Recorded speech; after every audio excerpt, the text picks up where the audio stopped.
ಯಾರು ಒಬ್ರು ಹೋದ್ರೆ ಅಧಿಕಾರಿಗಳನ್ನ ಹೊರಗೆ ಹೋಗಿ ಅಂತಾರೆ. ಅವ್ರ ಅಧಿಕಾರಿಗಳನ್ನ ಎದುರುಗಡೆ ನಾವು ಕೂತು ಡಿಸ್ಕಸ್ ಮಾಡಿ ಪ್ರಾಬ್ಲಮ್ ಸಾಲ್ವ್ ಮಾಡಬೇಕು ಅಂತಂದರೆ ಆಚೆ ನಡೀಲಿ ಅಂತಾರೆ. ಇಂಥ ದುರಂಕಾರಿ ಡಿ ಸಿ ನಾನು ನೋಡಲಿಲ್ಲ. ಏನು ಕಾಂಗ್ರೆಸ್ಸೇ ಶಾಶ್ವತವಾಗಿರ್ತದೆ ಅಂತ ತಿಳ್ಕೊಂಬಿಟ್ಟರು ಇವರು. ಡಿ ಸಿ ಎಸ್ ಪಿಗಳು ಕಾಂಗ್ರೆಸ್ಸೇ ಶಾಶ್ವತವಾಗಿದ್ದು ಬಿಡುತ್ತೆ ಈ ರಾಜ್ಯದಲ್ಲಿ ಅಂತ ತಿಳ್ಕೊಂಬಿಟ್ಟರು ಇವರು. ಯಾವತ್ತಾರು ಒಂದೊಂದಿನ ತಗಲಾಕಿರ್ತಾರೆ ಇವರು. ಕಾಲ ಜಾಸ್ತಿ ದಿನ ದೂರ ಇಲ್ಲ. ಡಿ ಸಿ ಎಸ್ ಪಿಗಳಿಗೆ ನಾನು ನೋಡಿದ್ದೀನಿ.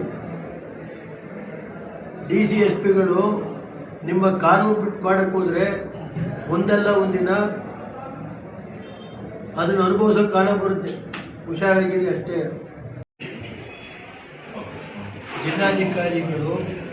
ಜಿಲ್ಲಾಧಿಕಾರಿಗಳ ಕಚೇರಿಯಲ್ಲಿ ಜಿಲ್ಲಾ ಮಟ್ಟದ ಅಧಿಕಾರಿಗಳು, ತಾಲೂಕು ಮಟ್ಟದ ಅಧಿಕಾರಿಗಳು ಬೆಳಿಗ್ಗೆ ಹೋದರೆ ರಾತ್ರಿ 8 ಗಂಟೆ 9 ಗಂಟೆವರೆಗೆ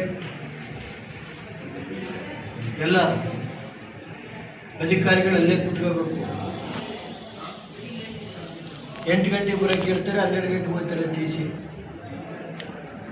ಈ ಮಟ್ಟಕ್ಕೆ ಜಿಲ್ಲೆಯಲ್ಲಿ ಆಡಳಿತ ನಡೀತಾ ಇದೆ. ಆಮೇಲೆ ನಾನು ಜಿಲ್ಲಾ ಸಚಿವರನ್ನ ಜಿಲ್ಲಾಧಿಕಾರಿಗಳ ಕಚೇರಿಯಲ್ಲಿ ಎಷ್ಟು ಕಡ್ತಾ ಇದೆ ಬಹಿರಂಗಪಡಿಸ್ಬೇಕು, ಎಷ್ಟು ಕಡ್ತ ಮುಕ್ತಾಯಗೊಳಿಸಿದೆ.